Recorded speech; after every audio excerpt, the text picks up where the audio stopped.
नमस्कार मित्रों। तो आज आपका स्वागत है और आज की ये बुद्ध की कहानी आपकी तमाम छोटी बड़ी समस्याओं का समाधान देगी।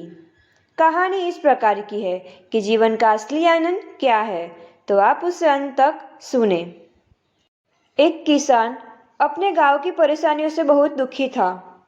किसी ने उसे अपने दुखों के निवारण के लिए बुद्ध की शरण में जाने को कहा, जो कुछ दिनों के लिए यहाँ से कुछ दूर एक गांव में आया है। वह निश्चय ही तुम्हारे सब दुखों का निवारण करेगा। यह सुनकर किसान बड़ी इच्छा से बुद्ध की शरण में गया, यह सोचकर कि बुद्ध उसे उसकी समस्याओं, मानसिक पीड़ा, तनाव और दुखों से मुक्ति दिलाएंगे। वह बुद्ध के पास पहुंचा। उसने बुद्ध से कहा कि हे बुद्ध, मैं एक किसान हूँ।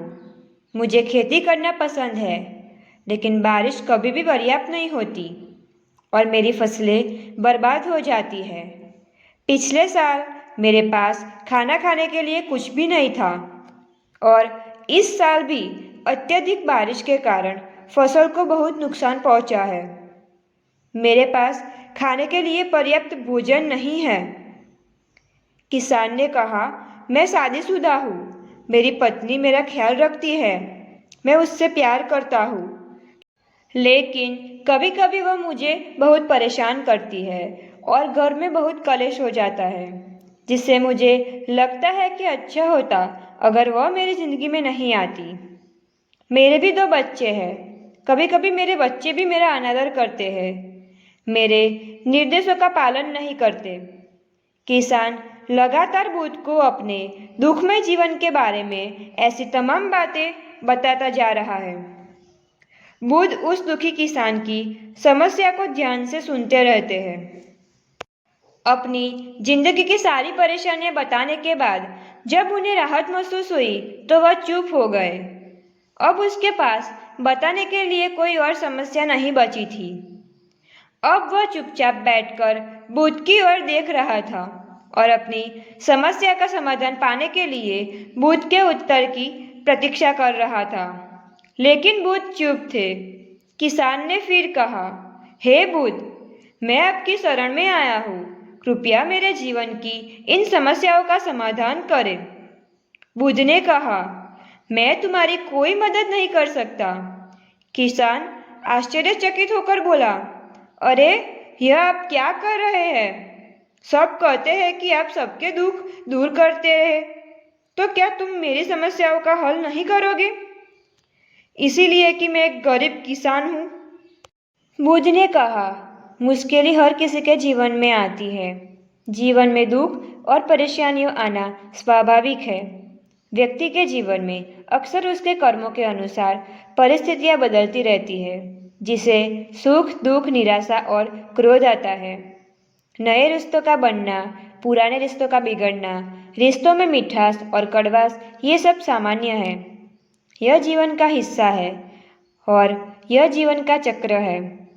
हकीकत तो ये है कि हम सभी के जीवन में 83 प्रकार की कठिनाइयाँ होती है।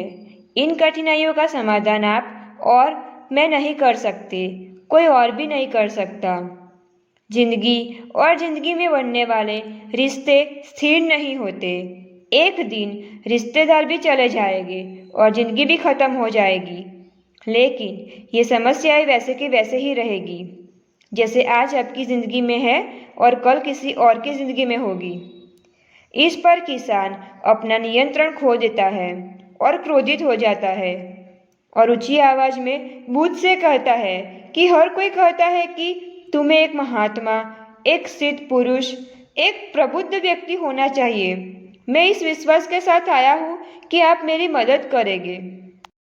यदि आप मेरी समस्या हल नहीं कर सकते तो मेरा यहाँ आना व्यर्थ था। हर कोई झूठ बोलता है कि वे समस्याओं का समाधान करते हैं। आपने मेरी एक भी समस्या का समाधान नहीं किया। तुमसे अच्छे तो वो महात्मा हैं जो 2 वर्ष पहले मेरे घर आए थे। उन्होंने मेरे लिए यज्ञ कराया, दान दक्षिणा दिलवाई और मेरे मन को असीम शांति मिली। कुछ सुख भी बढ़े और कुछ दुख भी कम हुए, लेकिन तुमने मेरी कोई भी समस्या हल नहीं की। तुमने मुझे सीधे तौर पर मना कर दिया। बुद्ध ने कहा, क्या वह सब करने से जीवन के सारे दुख समाप्त हो गए? इतना कुछ करने के बाद भी अब आप इतने परेशान क्यों हैं? अब आप पहले से भी ज्यादा दुखों से घिर गए हैं। तात्पर्य यह है कि जीवन में दुख कभी समाप्त नहीं होते। किसान बोला, तो क्या मैं मान लूं कि तुम मेरी मदद नहीं कर सकते? यदि आप ऐसी छोटी छोटी बातों का समाधान नहीं कर सकते तो आपके उपदेशों का क्या लाभ? बुद्ध ने कहा, मैं तुम्हारी 84वीं समस्या का समाधान तो नहीं कर सकता, लेकिन हाँ, मैं तुम्हारी 84वीं समस्या का समाधान अवश्य कर सकता हूँ। किसान आश्चर्यचकित हो गया और बोला, 84वीं समस्या क्या है बुद्ध? बुद्ध ने कहा, यानी कि तुम अपने जीवन में कोई समस्या नहीं चाहते। आपकी सारी समस्या ऐसी समस्या के कारण उत्पन्न हुई है। यदि आप इस तथ्य को स्वीकार कर ले कि जीवन में समस्या मौजूद है और समस्या जीवन का हिस्सा है, तो आप जीवन की समस्याओं से विचलित नहीं हो पाएंगे। आप जीवन में आने वाली समस्याओं से विचलित हो जाते हैं क्योंकि आपको लगता है कि आप दुनिया के सबसे दुखी व्यक्ति हैं, जबकि सच्चाई यह है कि हर किसी को अपना दुख सबसे ज्यादा महसूस होता है। लेकिन जिस दिन आप यह समझने लगोगे कि मेरा कष्ट अन्य लोगों की तुलना में बहुत कम है, उस दिन से कोई भी दुख आप पर प्रभाव नहीं डाल पाएगा। जब तक आप नहीं चाहेंगे कि आपके जीवन में कोई परेशानी न आए और आप हर दुख दर्द से बचे रहे, तो यह संभव नहीं है। ऐसे में छोटा सा दर्द भी आपको बेचैन कर देगा और आपकी मानसिक शांति भंग कर देगा। अगर आपके जीवन से परेशानियां पूरी तरह से दूर हो जाए, अगर आपको हर दिन हर पल बिना दुख और कठिनाइयों के जीवन जीने को मिलेगा, तो आप ज्यादा दिन तक ऐसा नहीं जी पाओगे। एक समय आएगा जब आप हर दिन एक ही तरह की जिंदगी जीने से पूरी तरह से तंग आ जाएंगे और उब जाएंगे, क्योंकि जीवन में किसी भी चीज की अधिकता जीवन के लिए भयानक समस्या पैदा करती है। आरामदायक जीवन जीने से आप मन और शरीर दोनों से विकलांग हो जाएंगे।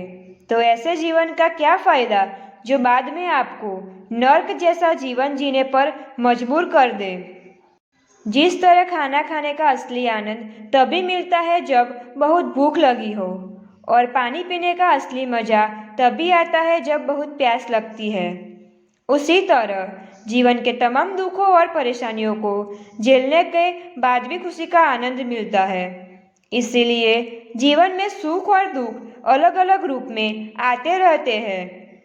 हम चाहकर भी जीवन से सुख दुख को खत्म नहीं कर सकते, लेकिन उनसे इतना ऊपर जरूर उठ सकते हैं कि कोई भी बड़ी समस्या मन को विचलित न कर सके। उसके लिए अपने मन को शक्तिशाली बनाए, धैर्य रखे, प्रतिदिन आध्यात्म का ध्यान करें, ज्ञान बढ़ाओ। यह आपके जीवन की सभी समस्याओं का समाधान है। इसे जीवन के चतुर्मुखी समस्या का समाधान कहा जाता है।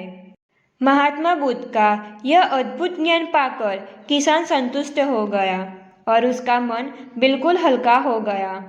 मन में जो समस्याएं परेशान कर रही थी, उनके प्रति जिज्ञासा शांत हो गई। किसान ने अपनी आंखें बंद कर ली और आनंद का अनुभव करने लगा। किसान को समझ आ गया कि वह अब तक क्या गलती कर रहा था और वह बुद्ध के चरणों में गिर गया। तो दोस्तों, मुझे उम्मीद है कि महात्मा बुद्ध की इस कहानी बुद्ध प्रेरणादायक के माध्यम से आपके जीवन की कई समस्या समाप्त हो गई होगी या कुछ समस्याओं का समाधान मिल गया होगा।